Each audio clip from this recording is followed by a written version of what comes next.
Hello students, you are welcomed on the online platform of Andy Ganga School Khairtal and myself Rajesh Jangid, and I am your English teacher and I will teach you English, okay?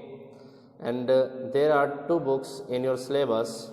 First is the Hornbill and the second is the Snapshot, okay?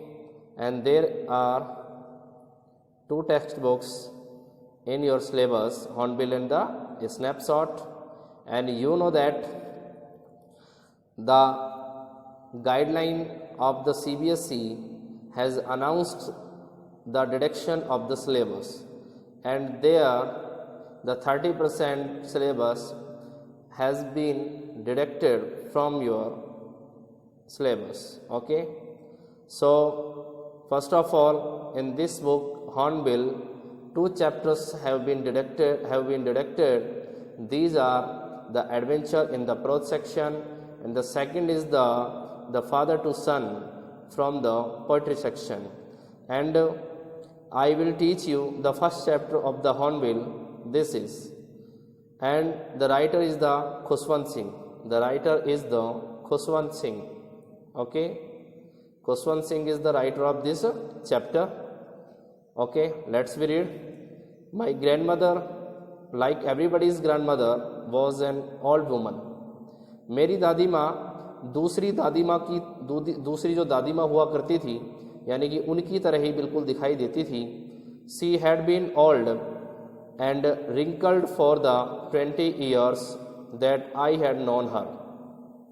और वह उतनी ही बुजुर्ग हो गई थी, यानी कि वह काफ़ी बुजुर्ग हो गई थी और उनके चेहरे पर लगभग मैं 20 सालों से झुर्रियाँ देख रहा था जब से कि मैं उनको जानता था. People said that he had once been young and pretty and had even had a husband. और वह अपने समय में, लोग कहा करते थे कि वह अपने समय में काफ़ी जवान थी, काफ़ी सुंदर थी, और यहाँ तक कि उनका एक पति भी था. But that was hard to believe, किंतु ऐसा विश्वास करना बड़ा मुश्किल था. माई ग्रैंडफादर्स पोर्ट्रेट हंग अबो, और मेरे जो दादाजी थे उनकी एक तस्वीर थी जो लटकी हुई थी the mental peace in the drawing room, यानी कि ड्राइंग रूम में जो मेंटल पीस था. मेंटल पीस का मतलब होता है, you know that students, mental peace is a word जिसे हम कहते हैं अंगीठी. अंगीठी का नाम सुना होगा, या गांवों में हम कई जगह पर उनको सिगड़ी के नाम से जानते हैं. तो ड्राइंग रूम के अंदर एक सिगड़ी थी, तो वहाँ पर दादाजी की एक तस्वीर लटकी हुई थी. ग्रैंडफादर्स पोर्ट्रेट जो था वो लटका हुआ था. He wore a big turban.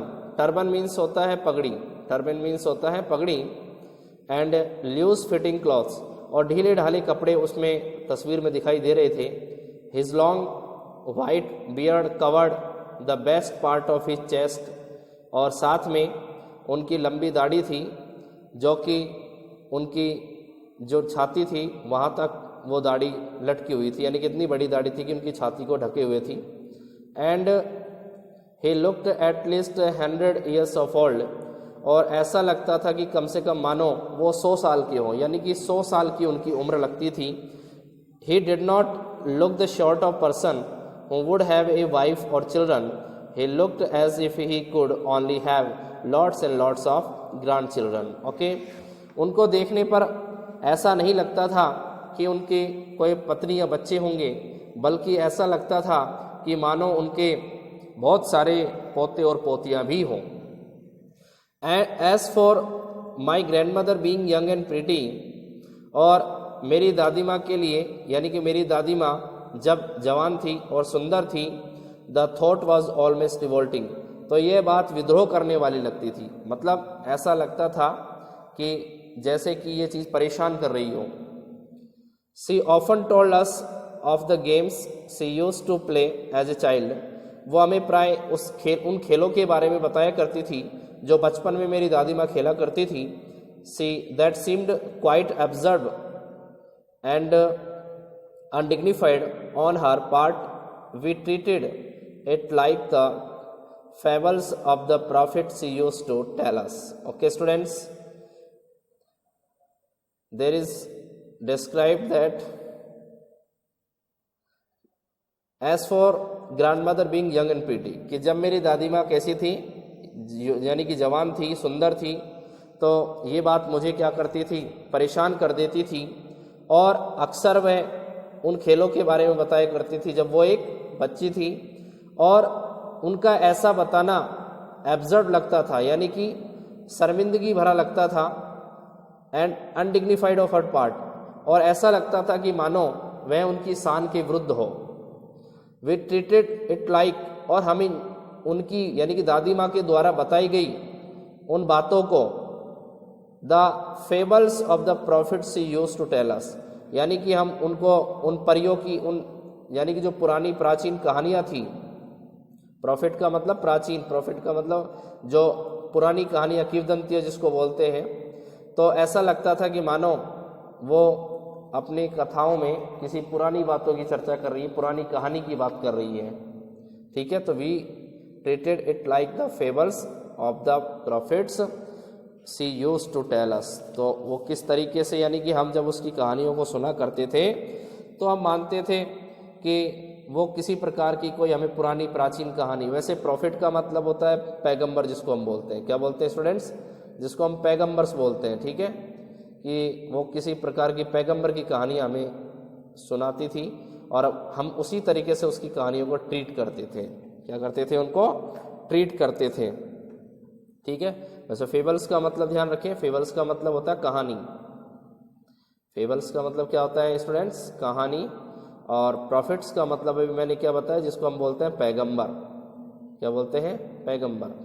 पैगंबर हम कह सकते हैं जो ईश्वर के दूत होते हैं उनको पैगंबर के नाम से जानते हैं, यानी कि ईश्वर के जो दूत होते हैं हम उनको पैगंबर के नाम से जानते हैं। तो जब हम उनकी कहानियों को सुनते थे तो हमें लगता था कि वो किसी पैगंबर की कहानियाँ जो है हमें सुना रही हैं। Okay students, and the next paragraph is she had always been short and fat and slightly bent. वे हमेशा से ही हाइट में शॉर्ट थी, छोटी थी, फैट मोटी लगती थी, एंड स्लाइटली बेंट और थोड़ी झुकी हुई भी थी। Her face was a crisscross of wrinkles running from everywhere to everywhere. और उनका जो चेहरा था, यानी कि मेरी दादी माँ काफ़ी बुजुर्ग तो हो ही चुकी थी और छोटे कद वाली थी, मोटी थी, झुकी हुई थी, और उनका जो चेहरा था ऐसा लगता था कि मानो क्राई, यानी कि क्राइस क्रॉस था। क्राइस क्रॉस का मतलब होता है, यानी कि ऐसा लग रहा था कि पूरे चेहरे पर झुर्रियाँ ही झुर्रियों का जाल बना हुआ है। ठीक है, wrinkles running from everywhere to everywhere. उनके चेहरे को देखकर ऐसा लगता था कि मानो उनके चेहरे पर झुर्रियों का एक बड़ा जाल बना हुआ है। No we were certain she had always been as we had known her. ठीक है, यानी कि जो मेरी दादी माँ थी वो काफ़ी वृद्धा हो चुकी थी।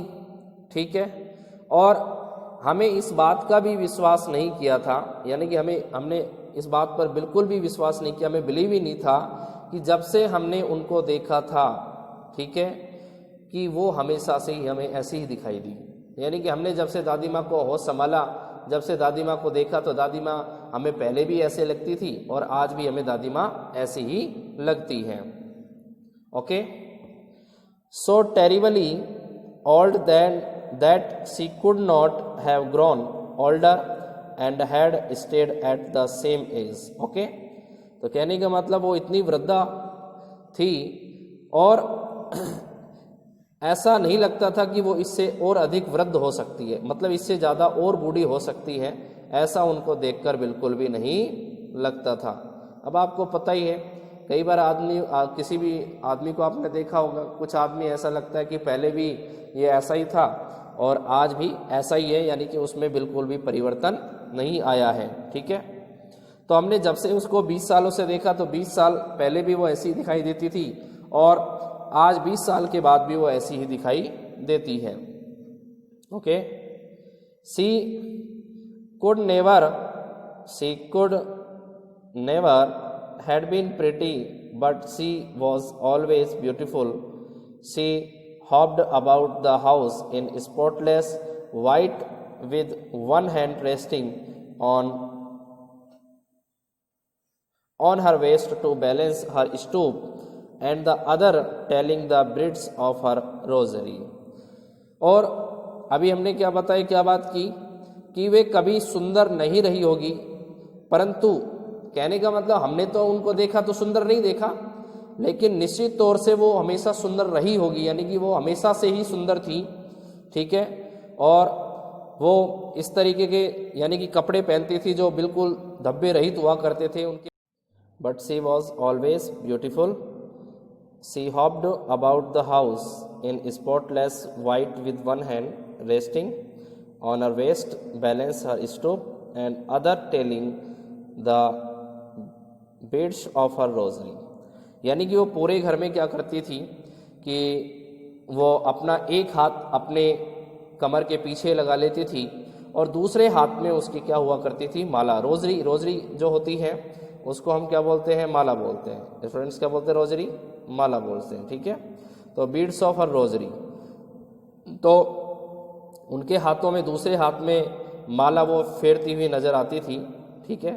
और उनका एक हाथ जो हुआ करता था वो कमर के पीछे हुआ करता था, और क्योंकि उनके शरीर में क्या निकला हुआ था, स्टूप निकला हुआ था. स्टूप का मतलब होता है जिसको हम बोलते हैं कूबड़. क्या बोलते हैं स्टूडेंट्स, कूबड़ बोलते हैं. तो इससे क्या होता था, उनकी कमर में जो पीठ में कूबड़ बना हुआ था, उस कूबड़ को बैलेंस करने में उनका हाथ उनकी मदद करता था, जो एक कमर के पीछे हुआ करता था, और एक हाथ में उनके माला हुआ करती थी, जो कि वो क्या करती थी, अपनी माला को इधर उधर घूमते हुए फेरती रहती थी. ओके. और कपड़े कैसे थे, बिल्कुल श्वेत, यानी कि जिस पर किसी प्रकार का कोई दाग नजर नहीं आता था. ओके. तो किसी प्रकार का कोई दाग नजर नहीं आता था. नेक्स्ट है, her silver locks were scattered untidily over her pale puckered face and her lips constantly moved in inaudible prayer. Yes, she was beautiful. She was like the winter landscape and the mountains, an expanse of pure white serenity, breathing peace and contentment. Okay. तो उनके जो बाल थे, यानी कि उनके जो बाल थे वो बिल्कुल कैसे दिखाई देते थे, चांदी जैसे. हर सिल्वर लॉक्स, लॉक्स का मतलब जिसको हम बोलते हैं जूड़ा. स्टूडेंट्स, जो लॉक होता है हम उसको क्या बोलते हैं, जूड़ा बोलते हैं. क्या बोलते हैं, तो लॉक का मतलब होता है जूड़ा. तो उसके जो बाल थे वो कैसे दिखाई देते थे, वो चांदी जैसे दिखाई देते थे. साथ में उनके चेहरे पर क्या दिखाई देती थी, यानी कि ध्यान रखना, उनका जो पीला चेहरा था, ये बाल उस चेहरे पर कैसे होते थे, बिखरे हुए होते थे. यानी कि उनके पीले चेहरे पर ये बाल जो थे, जो चांदी जैसे बाल थे, वो बिखरे हुए नजर आते थे. ठीक है. और उनके होठ भी हमेशा ही हिलते दिखाई देते थे, यानी कि हर lips constantly moved in Audible prayer. Inaudible का मतलब यानी कि आवाज तो आ नहीं रही, लेकिन फिर भी उसके होठ क्या हो रहे हैं, चल रहे हैं. यानी कि वो ऐसा लगता था कि मानो अपने होठों से वो कुछ बताने का, कुछ बोलने का प्रयास कर रही हो. तो उनके होठों से हमेशा ही क्या नजर आता था, यानी कि ऐसा लगता था कि मानो बिना आवाज किए वो एक इनऑडिबल प्रेयर. इनऑडिबल का मतलब बिना गाए या बिना सुर में गाए उनके मुंह से हमेशा प्रार्थना के स्वर मुंह से निकलते रहते थे. ठीक है. Yes, she was beautiful. हाँ, वह सुंदर थी. She was like the winter landscape in the mountains. और आपने देखा होगा कि जो पर्वत होते हैं, यानी कि जो माउंटेन्स होते हैं, माउंटेन्स के अंदर जो सर्दियों के समय जो प्राकृतिक दृश्य दिखाई देता है, कैसा दृश्य दिखाई देता है, जो प्राकृतिक दृश्य नजर आता है, यानी कि प्राकृतिक, जिसको लैंडस्केप कह सकते हैं, प्राकृतिक दृश्य या प्राकृतिक भूभाग, तो उसकी तरह वो दिखाई देती थी. एंड कंटेंटमेंट, और साथ में बिल्कुल, कंटेंट का मतलब संतुष्ट, जिसको हम बोल सकते हैं, sorry, an expense of pure white serenity. और साथ में बिल्कुल ऐसा लगता था कि वो बिल्कुल श्वेत हो, बिल्कुल सफ़ेद हो, यानी कि एक सफ़ेद, जैसे हम कह सकते हैं कि एक ऐसी प्रतिमा, ठीक है, एक ऐसी तस्वीर जिसके ऊपर किसी भी प्रकार का कोई दाग नहीं है, वो बिल्कुल हमें सफ़ेद नज़र आती थी, श्वेत नज़र आती थी। और ब्रीदिंग पीस एंड कंटेंटमेंट, और उसकी जो सांसें थी, यानी कि जो उनकी ब्रीदिंग थी, उसमें भी हमें क्या नज़र आता था, उसमें भी हमें पीस यानी कि शांति नज़र आती थी, और साथ में कंटेंटमेंट हमें संतोष नज़र आता था। Okay, and the next paragraph is my grandmother and I were good friends. My parents left me with her when they went to live in the city, and we were constantly together. कि मेरी दादी माँ और मैं हमेशा से अच्छे मित्र रहे। मेरे माता पिता ने जब मुझे छोड़ दिया, यानी कि जब वो शहर में बसने के लिए चले गए, तो उन्होंने मुझे अपनी दादी माँ के पास छोड़ दिया। वी वर कॉन्स्टेंटली टुगेदर, और उसके बाद हमेशा से हम साथ साथ ही रहे, मतलब एक दूसरे का हमने साथ नहीं छोड़ा। दादी के साथ में हमेशा से ही रहा, दादी के साथ हमेशा प्रेम बना रहा, ठीक है। She used to wake me up in the morning and get me ready for school, और वो क्या करती थी, सुबह के समय मुझे जगाया करती थी, और उसके बाद सुबह के समय वो मुझे स्कूल जाने के लिए भी तैयार करती थी, स्कूल जाने के लिए मुझे बिल्कुल तैयार कर देती थी, ठीक है। She said her morning prayer in A monotonous sing song while she bathed and dressed me in the hope that I would listen and get to know it by heart. और मेरी दादी माँ ने, यानी कि she said her morning prayer, कि जब वह अपनी जो प्रार्थना थी, जब वो सुबह के समय जब गाया करती थी, ठीक है, तो सुबह की जो प्रार्थना वो क्या करती थी, गाया करती थी इन ए मोनोटोनस सिंग सॉन्ग, यानी कि एक स्वर के अंदर, एक लय ताल के अंदर जब वो गाया करती थी, तो उनको क्या लगता था कि जिस समय, ठीक है, जिस समय वो, ध्यान रखना, गाने का समय कब था, जब वो नहाती थी, और जब उसके बाद क्या करती थी, यानी कि जब मुझे नहलाती थी, और उसके बाद जब मुझे कपड़े देकर मुझे तैयार करती थी, और प्रातःकाल यानी कि सुबह के समय मुझे अपनी प्रेयर जो है वो सुनाया करती थी, ईश्वर की प्रार्थना सुनाया करती थी, और इस आशा से, इन द होप, इस आशा say that I would listen, कि मैं उन प्रार्थनाओं के शब्दों को सुनूंगा, and get to know it by heart, और मैं दिल के भावों से उन चीज़ों को याद कर लूँगा, उन भजनों को और उन प्रार्थनाओं को याद कर लूँगा। तो मेरी दादी माँ का जो मेरा उद्देश्य था वो क्या था, यानी कि उन भजनों को मुझे सुनाना, ताकि मैं उन भजन के शब्दों को याद कर सकूं। Okay, I listen because I loved her voice but never bothered to learn it. हाँ, मैंने उन शब्दों को सुना, उनके भजनों को सुना, किंतु कभी भी, ध्यान रखना, मैंने उनको याद करने का प्रयास नहीं किया, क्योंकि मैं केवल उनकी आवाज़ से प्रेम करता था। मुझे उन शब्दों को याद करना बड़ा बोरिंग सा लगता था।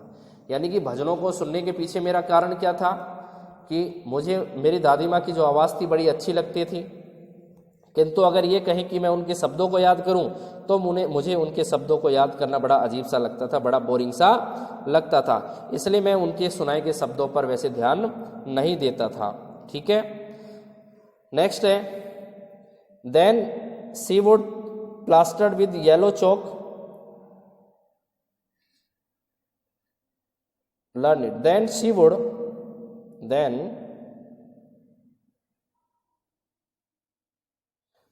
would fetch my wooden slate, which she had already washed and plastered with yellow chalk, a tiny earthen ink pot and a red of thick stale chapati with a little butter and sugar spread on it. We went to school. She carried several slate chapatis with her for the village dogs.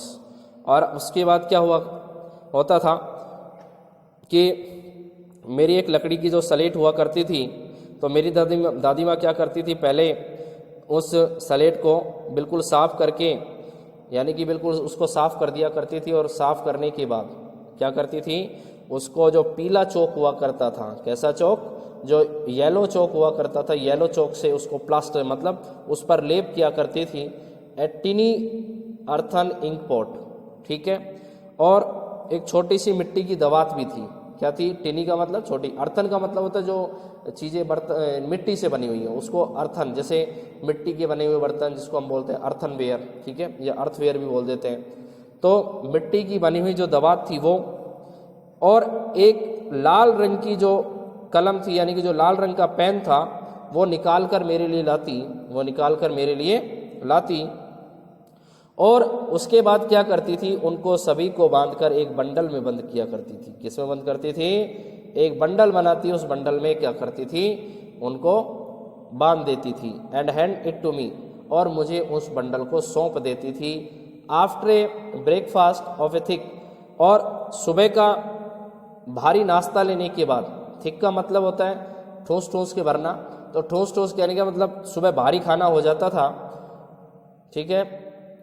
Stele chapati with a little butter, stale का मतलब होता है जिसको हम बोलते हैं बासी, stele का मतलब स्टूडेंट्स क्या होता है, बासी, यानी कि रात का भोजन जो है वो हम सुबह खाकर गुजारा करते हैं, जिसको हम अपनी लैंग्वेज में कई लोग कलेवा भी कह देते हैं, ठीक है। तो अब क्या करता था, जब सुबह का नाश्ता कंप्लीट हो जाता था, सुबह का नाश्ता लेने के बाद उसके बाद जो बासी रोटी हुआ करती थी, स्टेल चपाती हुआ करती थी विद ए लिटिल बटर, तो उस पर थोड़ा सा मक्खन रखते हैं, शुगर स्प्रेड ऑन इट, और थोड़ा सा उस पर क्या करते थे, यानी कि शक्कर मिला लेते थे। वी वेंट टू स्कूल, और उसके बाद हम स्कूल चले जाया करते थे। She carried several stale chapatis with her for the village dogs, और मेरी दादी माँ जो थी वो जो बासी रोटी हुआ करती थी, स्टेल चपातीज हुआ करती थी, उनको वो अपने साथ गांव के कुत्तों को खिलाने के लिए ले जाया करती थी। The next paragraph is, my grandmother always went to school with me because the school was attached to the temple, और मेरी दादी माँ हमेशा से ही मेरे साथ स्कूल जाया करती थी, ठीक है, क्योंकि जो मंदिर था वो स्कूल से बिल्कुल सटा हुआ था। The priest taught us the alphabet and the morning prayer, और साथ में ही जो प्रिस्ट था वो अल्फ़ाबेट और सुबह की प्रार्थना जो है उसका स्वर ज्ञान किया करता था, यानी कि वो दोहराया करता था, उन चीज़ों को हमें पढ़ाता था।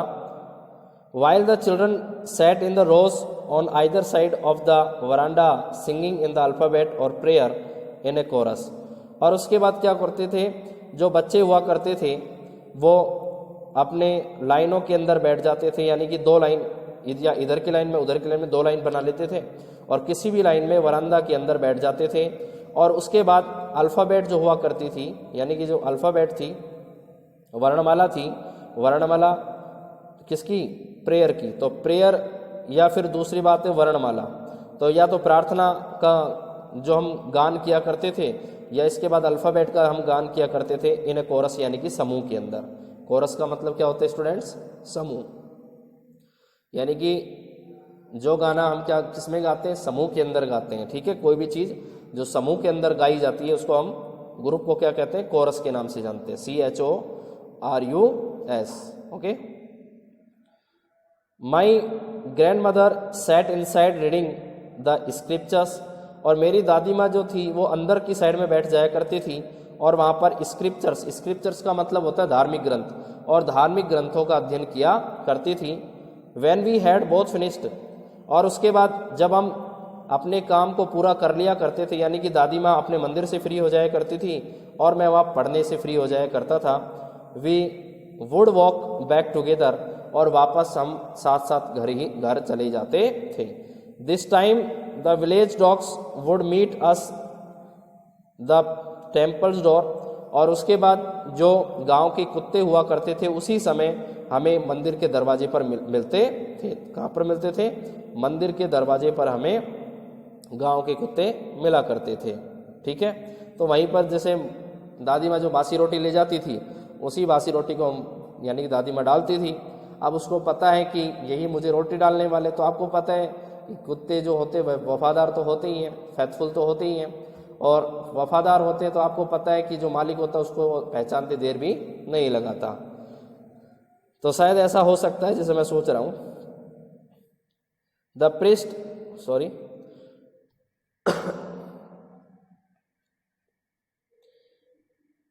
This time the dogs would meet us the temple door.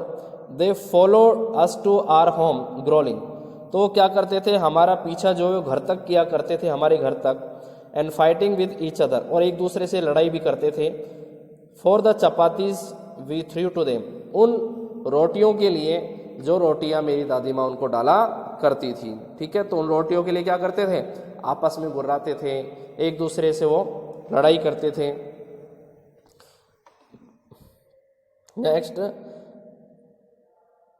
When my parents were comfortably settle in the city, जब मेरे माता पिता वहाँ सही रूप से शहर में सही रूप से यानी कि सही तरीके से आरामदायी तरीके से व्यवस्थित हो गए।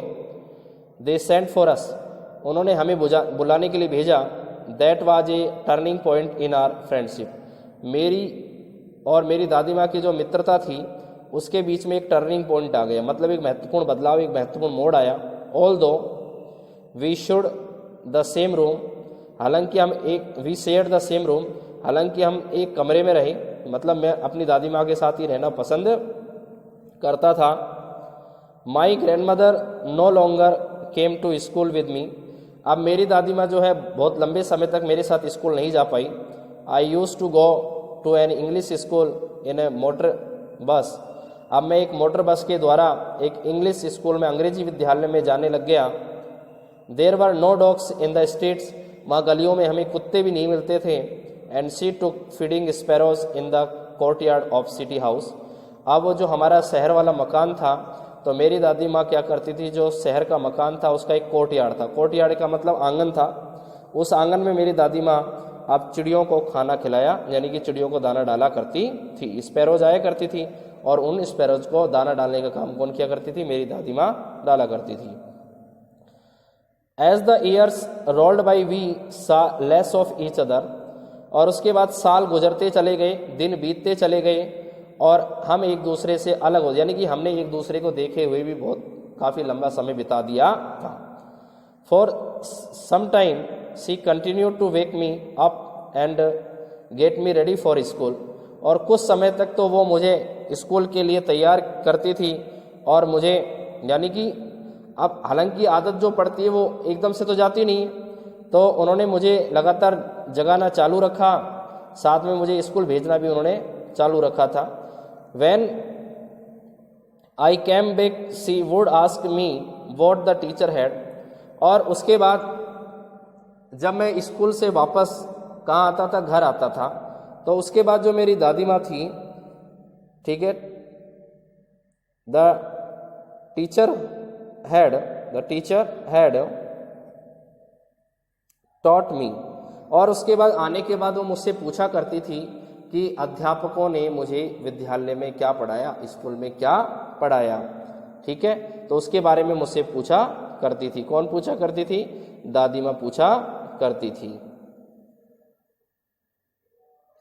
नेक्स्ट है, I would tell her English words and little things of western science and learning, और मैं उनको बताया करता था उन अंग्रेजी शब्दों के बारे में, किसके बारे में, अंग्रेजी शब्दों के बारे में, और उन छोटी चीज़ों के बारे में जो वेस्टर्न साइंस और लर्निंग से जुड़ी हुई थी, यानी कि पश्चिमी देशों की जो विज्ञान थी और जो लर्निंग थी, जो पढ़ाई थी, यानी कि अधिगम जो था, लर्निंग का मतलब अधिगम जिसको बोलते हैं पढ़ना, तो उसकी साइंस और लर्निंग के बारे में अपनी दादी माँ को बताया करता था। द लॉ ऑफ ग्रेविटी, साथ में क्या, यानी कि जो गुरुत्वाकर्षण का नियम होता है वो बताया करता था। आर्किमिडीज प्रिंसिपल, आर्किमिडीज का सिद्धांत। द वर्ल्ड बीइंग राउंड, और कि धरती यानी कि जो संसार है वो कैसा है, गोल है। यानी कि इन सभी चीज़ों के बारे में मैं किसको बताया करता था, अपनी दादी माँ को बताया करता था। उस समय जब वो मुझे क्या करती थी, यानी कि मैं स्कूल से आने के बाद मुझसे प्रश्न पूछा करती थी कि अध्यापकों ने तुम्हें क्या पढ़ाया।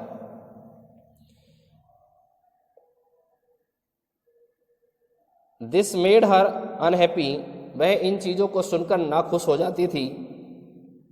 She could not help me with my lessons, वह किसी भी प्रकार से मेरे उन लेसन्स में मेरी मदद नहीं कर सकती थी। She did not believe in the things they taught at the English school and was distressed that there was no teaching about God and the scriptures, और उन्होंने इस बात पर यानी कि विश्वास नहीं किया, उन चीज़ों के ऊपर विश्वास नहीं किया कि मुझे इंग्लिश स्कूलों में जो पढ़ाया जाता है, ठीक है, तो वो उन चीज़ों से नाखुश थी। और दूसरी बात ये थी कि वो इस बात से बड़ी डिस्ट्रेस थी, यानी कि इस बात से बड़ी नाराज़ थी, नाखुश थी कि वहाँ पर भगवान और उनके धार्मिक ग्रंथों के बारे में किसी भी प्रकार की शिक्षा नहीं दी जाती है। One that I announce that we were being given music lessons, और एक दिन तो उन्होंने मुझे ये बताया कि जो संगीत की जो शिक्षा है, we were being given music lessons, कि जो हमें संगीत की शिक्षा दी जाती है। सी वॉज वेरी डिस्टर्ब, वो उनको बड़ा परेशान करने वाला लगा। To her music had lewd associations, और उनके लिए जो म्यूजिक था वो कैसा था सॉरी, तो जो उनके लिए म्यूजिक था, मतलब आपको पता है कि कई लोग हैं जिनको कुछ चीज़ें पसंद नहीं होती हैं, ठीक है, हालांकि वो चाहे कैसी भी हो। तो उसने कहा कि तो ल्यूड एसोसिएशन वाला जो है संगीत है, वो क्या है, संगीत है, यानी कि वो शोभा नहीं देता, किसी भी अच्छे आदमी के लिए शोभनीय नहीं है। It was the monopoly, monopoly का मतलब जिसके ऊपर एकाधिकार हो जाता है, किसी दूसरे का अधिकार नहीं होता, उसको मोनोपोली बोलते हैं, एकाधिकार बोलते हैं, ठीक है, मोनोपोली ऑफ हार्लोट्स। हार्लोट्स का मतलब होता है, जो कहने का मतलब जो वेश्याएं होती हैं उनको हार्लोट के नाम से जानते हैं, एंड बेगर्स और भिखारी। तो इसके ऊपर किसका मतलब एकाधिकार था, या तो वेश्याओं का एकाधिकार था, जो कहने का मतलब संगीत वगैरह गाकर अपना गुजारा करती थी, और भिखारी भी जो अपना संगीत गाकर अपना गुजर बसर किया करते थे। And not meet for gentle folk, ये किसी सादा, कहने का मतलब किसी भले आदमी के लिए नहीं था, मतलब किसी सज्जन पुरुष के लिए संगीत का कोई नाता नहीं है। She said nothing but her silence meant disapproval, हालांकि उन्होंने मुझसे कुछ नहीं कहा, वह चुप रही, किंतु उनकी चुप्पी का मतलब सीधा सीधा था कि वो इस बात की विरोधी थी, मतलब वो इस बात के लिए बिल्कुल भी मुझे परमिशन नहीं देना चाहती थी कि मैं संगीत को क्या करूं लर्न करूं, संगीत की शिक्षा लूं।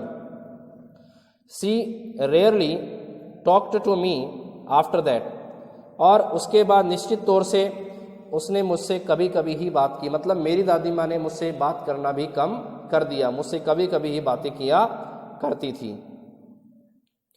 When I went to university, और जब मैं यूनिवर्सिटी जाने लगा, यानी कि जब मैं विश्वविद्यालय में पहुंचा, यूनिवर्सिटी में पढ़ने के लिए पहुंचा, I was given a room of my own, तो अब मुझे अलग से एक कमरा दे दिया गया।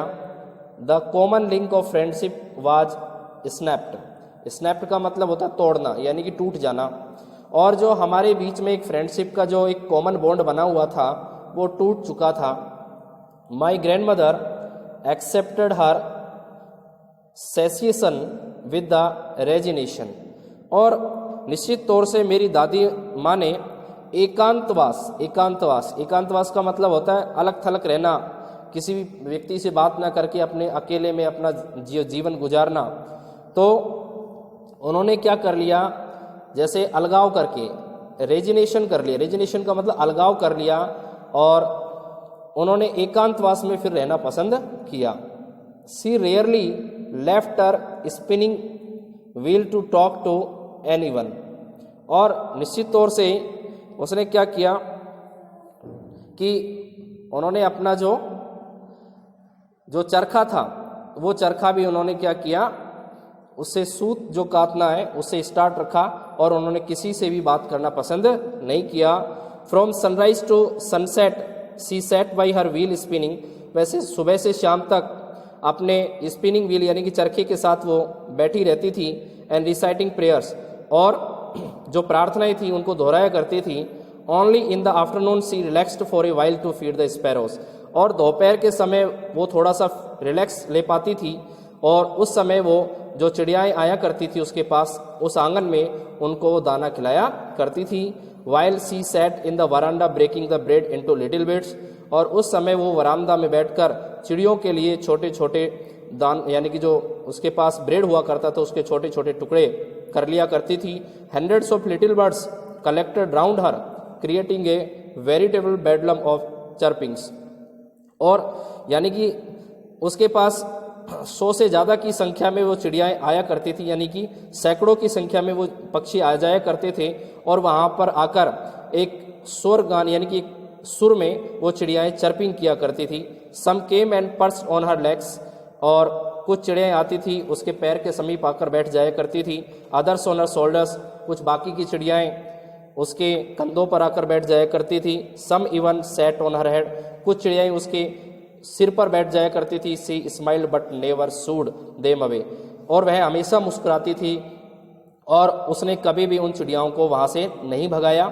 It use to be the happiest half hour of the day for her, okay, और उसके लिए आधे घंटे का समय ऐसा हुआ करता था जिस समय वो बड़ी प्रसन्नता महसूस किया करती थी। Okay students, and rest of the chapter I will tell you tomorrow, okay, तब तक के लिए आप पढ़ते रहिए। थैंक्स।